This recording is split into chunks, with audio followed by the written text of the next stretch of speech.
Sonic games tend to be quite easy most of the time. There really hasn't been very many Sonic games that have had a hard mode or have been difficult at all. But there have been Sonic games in the past that have offered a hard mode difficulty. And while sometimes they pose a genuine challenge to the player and their skills, other times they are just not good in the slightest. And today, I thought it'd be really fun to talk about how hard modes in Sonic games are actually awesome. Now, first I want to really quickly explain what makes a really good hard mode. It should offer a player some post-game content that puts all the skills that they've learned throughout said game to the absolute test. The worst thing a hard mode could be is easy, since that literally defeats the entire point of a hard mode. Speaking of which, our first entry almost hit the nail on the head without even trying.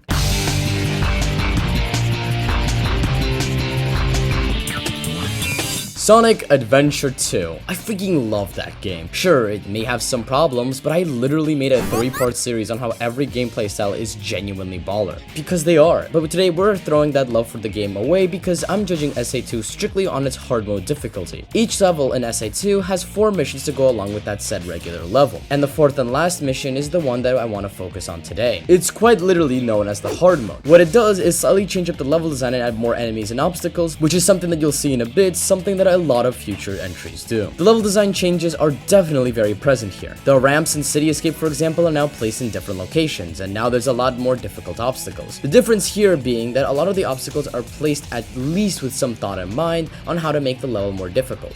Combine that with a tighter A rank, and what we have here is a really fun hard mode. Levels are more challenging, and this makes grabbing that A rank that much more satisfying and rewarding. The treasure hunting missions are also made a lot more fun, since the emerald placements, while remaining the same, are very difficult, requiring you to use all the upgrades and abilities you've gathered along the way to grab them in quick succession for that sweet S rank. Wild Canyon is the easiest example of this, with you having to use the glasses found in Meteor Herd to find a hidden spring that will launch you into an emerald shard. And when it comes to the next stages, they're made even more fun, because the more enemies there are, the more you get to lock onto, and the more insane score you can get. Cosmic Wall is a prime example of that. I mean, just look at this gameplay. I'm just absolutely shredding through all of these enemies. To add this all together, again with that amazing A rank time, that makes these levels even more difficult to finish, and what you get is what I think one of the best hard modes in this video. It's just so much fun.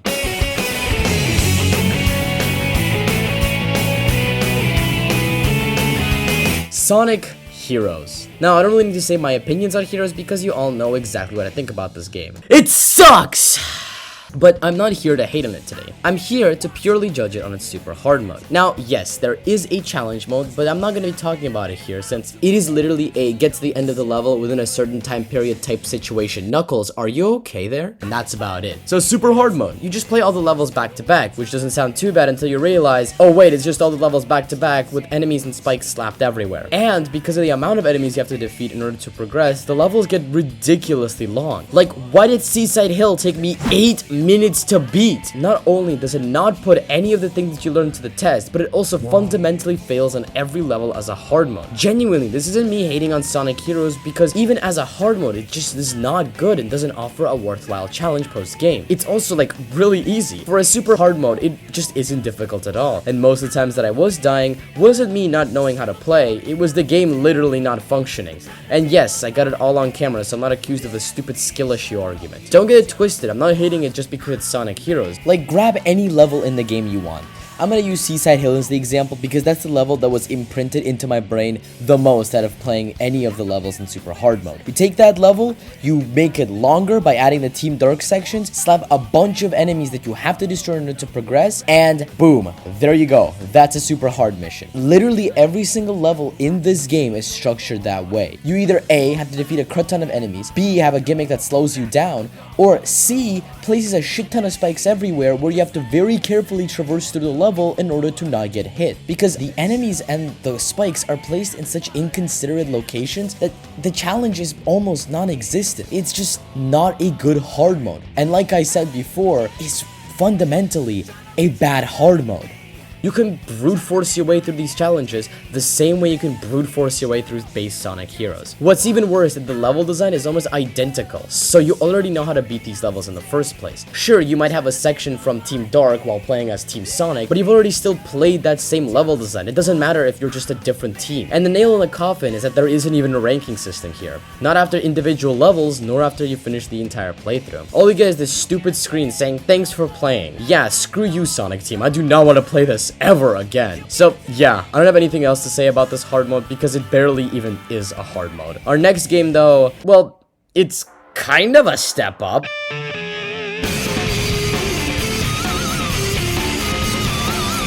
Now, I am 100% the #1 Shadow the Hedgehog laser. This has been established, but that's all gonna be thrown away in this video because I'm judging it only on its hard mode, or rather, expert mode. Now, expert mode in Shadow the Hedgehog is very similar to Sonic Heroes' super hard mode, as in, you play all the levels back to back the same way you did in Sonic Heroes. But Shadow 5 does this idea a lot better. This is because, if we're being honest, the #1 issue with Shadow the Hedgehog that most people have is with the requirements to beat the levels. Having to destroy an amount of enemies isn't always awesome, I will agree. But expert mode gets rid of that completely. All you have to do is just get to the end of the level as fast as you can, and that's it. And there's some awesome strategy here too.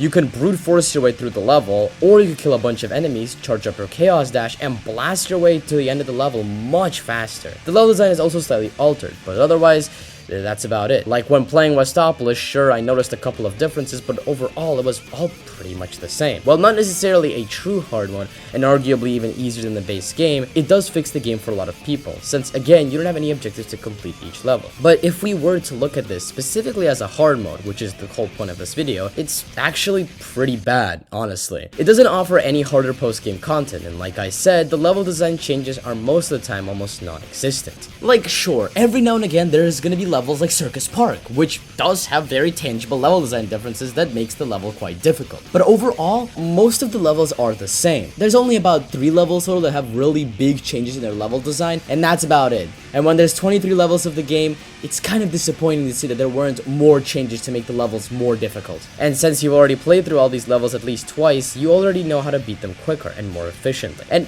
while yes, it can be satisfying to blast through these levels at stupid speed, it still isn't a hard mode. So as a hard mode, Shadow the Hedgehog's expert mode is pretty bad, but it's also a better way to play the video game. So take it as you will. I like expert mode personally. It's a better way to play a game that I already like, but looking from a more objective standpoint, it sucks as a more difficult way to play the game. Had the levels been made a lot more difficult level design wise, I think we would have had a much better hard mode, but what we got here is unfortunately not that at all. Oh, and also there isn't a ranking system, just like Heroes' super hard mode. Our next game though, while being worse, somehow nailed it and has one of the best hard modes of any Sonic game.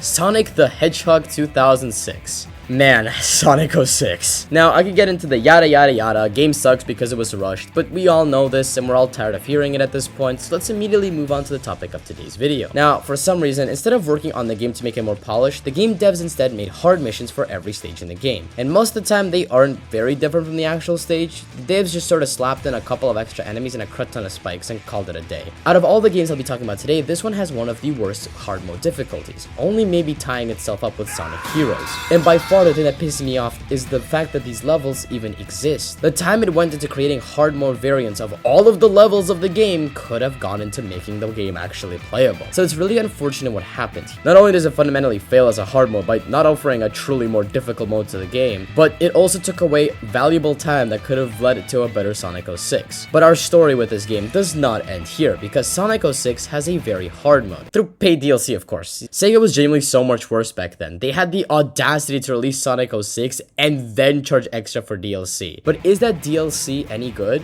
Yes.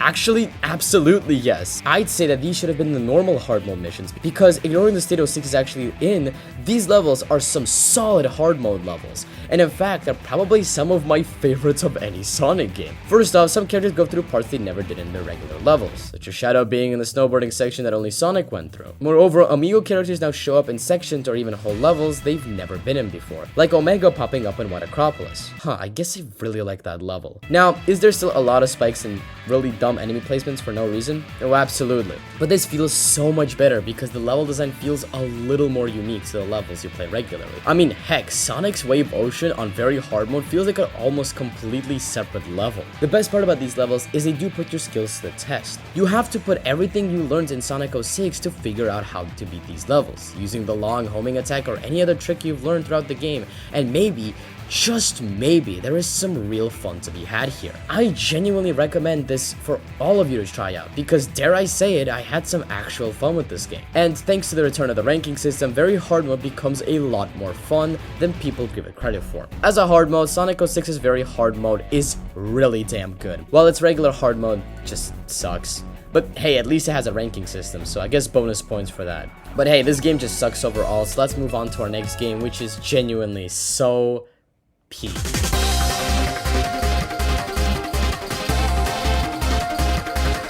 Sonic Unleashed. Man, I can't help but still love this game with all of my heart. Sure, the Hedgehog is not the best gimmick ever made, but I'd be lying if I didn't enjoy myself almost the entire game. But again, we are throwing all of that love away and judging it specifically through its hard mode DLC levels. So just like Sonic 06, Unleashed had some paid DLC levels that would give you brand new levels that were much more difficult than the base game. But this is also for the first time in the video that the hard mode levels are completely different from the base game levels. While 06 had some that felt original, they really weren't, but the levels in Unleashed are completely different to the actual game, and are genuinely all amazing. The Windmill Island Rooftop Run day levels in particular are amazing. Now, base Unleashed was already difficult enough with its ranking system and level design, but these levels crank it up to an 11. They throw everything at you. Every gimmick appears in these levels, and they all fit into said levels so very intuitively. And the Hedgehog levels are nothing to sleep on either. These are genuinely some of the best Hedgehog levels in the game, and make the gimmick that had only little times to shine throughout the base game actually good here.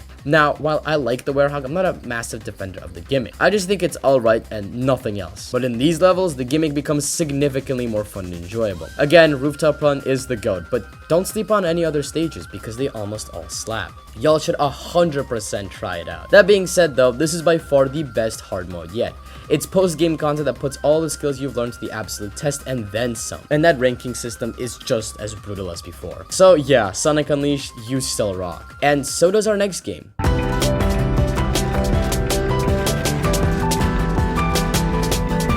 Sonic Frontiers, man. Now, in recent time, people have sort of forgotten and have begun to hate on Sonic Frontiers. My friends, have we forgotten that Frontiers was the game to bring us into the current age of Sonic? I mean, heck, we wouldn't have the best Sonic game ever made, Shattered Generations, without Sonic Frontiers. Nor would the Sonic movies be even near as popular. So, pretty much everything that we have now is all thanks to Frontiers. And even without those things, the game is just so freaking good. Sure, it's not polished, but it's just so much fun. Now, in the 3 Sonic Frontiers update waves, its first update brought us a lot of stuff, but one of those things included an extreme difficulty. Unlocked when getting an S rank in the battle mode of the game, extreme mode wouldn't allow you to level up, have much tighter S ranks in cyberspace, and if you got hit once, you'd instantly die. You also cannot change it midway through the game, meaning you are stuck with it until you beat said game. And as harder post-game content, it's actually pretty good all things considered. The best change in my opinion is the tighter S ranks. Now, all the cyberspace levels have become like 1-2, and it makes them quite a lot of fun to replay. You actually have to use all the techniques you learned before with the homing dash and rail launching to achieve those S ranks, which I must say, I love. The open zone changes are also not too bad either. I really like the idea of getting hit once and then just immediately dying. It removes the real easiness of Sonic games by you having to only hold on to one ring or just side looping the ground to get more rings. But overall, even with all these changes, it isn't that difficult. Or rather, it just kind of shows how janky Frontiers is. Things that normally wouldn't kill you do, and you'd actually die in the open zone now simply from a spike that you stupidly walked into on accident, or a laser that just doesn't have any wind up at all. And because of how busted the parry is, you can just sort of parry and avoid dying at all. Collectibles such as Cocos and Seeds of Power and Defense are also practically useless, and it makes a lot of the puzzles you usually want to do completely lose their value. And say you're also missing some memory tokens, so you hit up Big the Cat and holy crap, looks like inflation has been hitting big too. What are these prices? Now, this does force the player to actually fight guardians and collect tokens, which have become a lot more difficult due to the mentioned changes before. The Titan fights are also a lot more fun thanks to Extreme Mode. That in particular feels awesome to play against. So overall, Extreme Mode feels like a mixed bag. There are some arguments to be made whether or not it's actually even a hard mode, but I personally really like it. But nothing, and I really do mean nothing, compares to the Final Horizon Extreme Mode. Now, I never played it pre-patch, but dear lord, Final Horizon's already pretty hard campaign becomes even harder, especially when playing as Sonic. Defeating enemies and guardians are really difficult now, but it's a very welcome addition. Like, I tried my absolute best to strong this Master Ninja, and when I did, I deserved that damn gear. The Master King Coco trial becomes damn near impossible with it, and pre-patch it was supposed to be even worse. Even cyberspace times were changed to be even more difficult than before. Basically, this mode is literally just Sonic Team going, oh, you thought that was difficult? So, while Extreme Mode is 100% post-game content that is stupid difficult, it doesn't necessarily test very many of the skills that you learn throughout the game. You can argue that the busted parry is a skill, but no, it's really not. So overall, Extreme Mode is a mixed bag. I personally liked it in both the base game and Final Horizons, but because of how stupidly difficult it is, I can totally understand if one of you doesn't like it. Now, our final two games are also the two games that are most recently released, or rather one released and one re-released. Sonic X Shadow Generations. So let's start with Sonic Generations. Now, I had no idea that this was a thing, but yeah, Sonic Generations has a hard mode, but only for its bosses. Going into it, I was very excited because all of the bosses in Generations are ridiculously easy. And after playing it, I have to say, I have almost never been disappointed this hard when it comes to any Sonic game ever. All it does is make some bosses faster, like the Death Egg Robot, or just make the same established attack even longer, like seen here with Metal Sonic. And some are just so insignificant, like the Shadow boss fight that removes the meteors and makes you get one extra orb. And that's literally it. That's literally all it does. It literally makes no significant change to the boss fight, and it's just so disappointing to see. Worst thing about it, the bosses are still way too easy. This is our only other truly fundamental failure, because it's not even a hard mode. It's only a little more difficult than the base game, and it puts none of the skills you learn to the test at all. But when it comes to the game that Generations was re-released with, well, this is how you nail a hard mode. Behold the ultimate power!